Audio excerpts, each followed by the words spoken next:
Welcome back to the shop. It's been a while since I posted anything. It's been actually too busy here to film what I needed to get done. It's kind of stupid if you think about it that the stuff I should be filming, I never get a chance to film. That disappoints me. But at the same time, when you try to push 50 to 60-hour weeks at my age, it's not fun. It's not fun. I'm finally nearing the end of it and getting some of these projects out. This is a vanity that I'm working on here.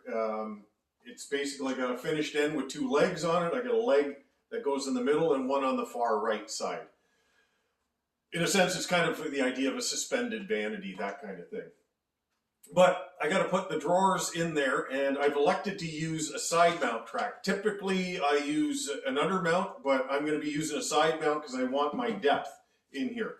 But I want to show you how to put these things in quickly and to do it in a way that it's very accurate, because you want to be able to reproduce this every single time as you're doing this. So to disassemble these tracks, it's this little mechanism right here, push up and pull out. And this goes on your cabinet right here, and that goes on your drawer. So I'm going to show you what I do and how to put these things in, because this could simplify your custom cabinets so much. It'll make quite a difference. Trust me. So this is what I'm going for right here. I've got 1/4 of an inch of space from my rail here to the bottom of my drawer. And it's the same thing on the bottom one here as well. It's just 1/4 of an inch of space. But I want to make that consistent, so that when I put this track on, all I have to do is put it on and just reproduce it every single time, and I'll be left with 1/4 of an inch here. So I'm going to show you the steps on how to do it. All right, so this is what I'm going for here. I've got my track, so I've already got my bottom one in here, but I've got my framing square. So it's got the 1.5 inch part and the 2-inch part. And I lay that down on here and get the beam of the square just along the edge of the cabinet there. I take this, push it up tight, and all I want to do is put the screws in here. You know, something would be helpful is to have a magnetic magnetic bit. Do you think I'd grab mine? No. Okay.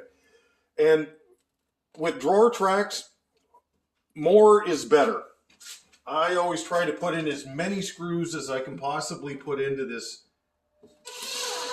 because if a drawer track ever comes loose and you got to go back to the customer's house to do it, first of all, it's embarrassing. Second of all, it's time. It's time away from you being in the shop. So if it means putting in 3 or 4 extra screws on a drawer track, man, that is time well spent, I tell you. Because I've done it. I've had to go back to a customer's house and put screws in. I remember doing a kitchen once, and it only had 2 screws because we only put them in for positioning and never finished out the rest. So within 2 months, all the drawers were loose and I had to go in there. And then you're crawling around on your hands and knees trying to get this thing done. And that is just a pain in the rear end.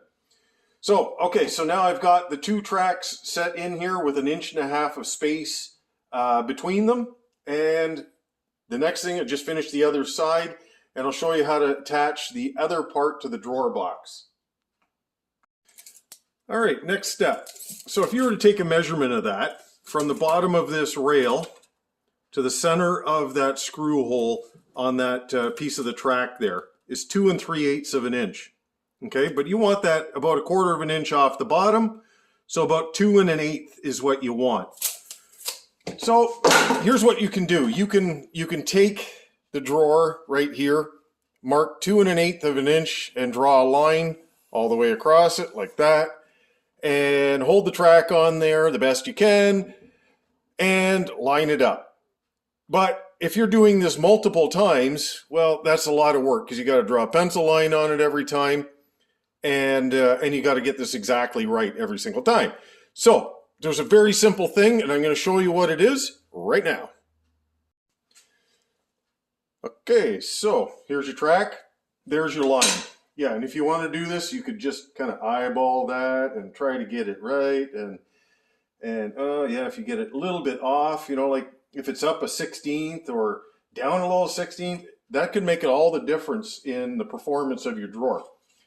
So if you're doing everything with a square, just like I showed you, with an 1.5 inch space for like underneath your drawer track here, and you want 1/4 inch space to the underside of your drawer here, well, here's the magic number: 1 inch and 5/8. Okay, and all I've done is made a simple L-shaped jig like this. Okay, so that's 1 inch and 5/8 from here to here.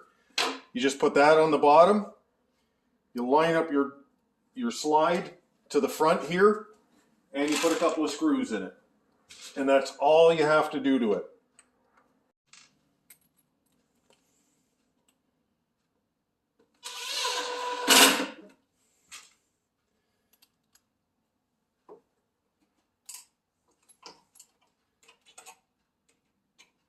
Oh, come on.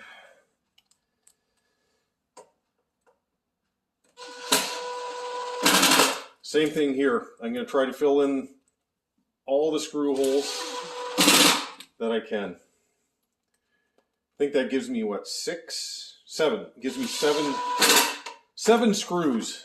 All right.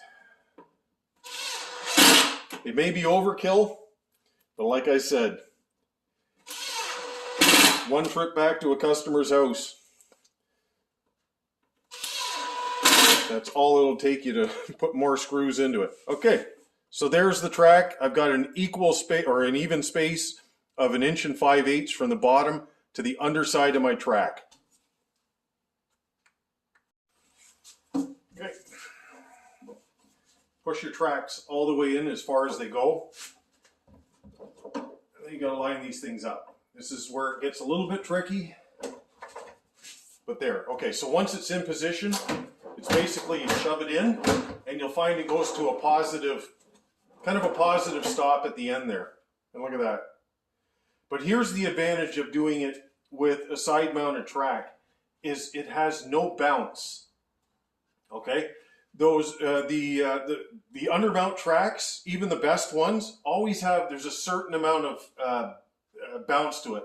I do find the new Progressive ones from Salici, they're way better, but it's not anywhere close to this. So you know you're not going to get a drawer that's going to want to drop, and side to side, it's not going to change. So the biggest thing right now is making sure that you get your drawer front in the right position. That makes all the difference on it. But now that everything is set in place, you know that that drawer is not going to twist or move or do anything like that. So for that, just for that sake alone, I like these things. Okay, so I just equalize my space on each side, and I take a 23 gauge nail.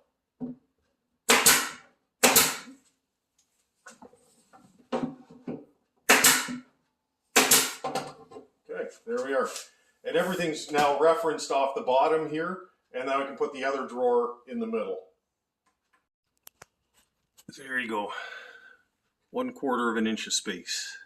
That's what we're looking for. All the way across, all the way across. And check out this drawer. That's perfect. Okay, so there you go. 3/32 of an inch gap in between all these drawer fronts.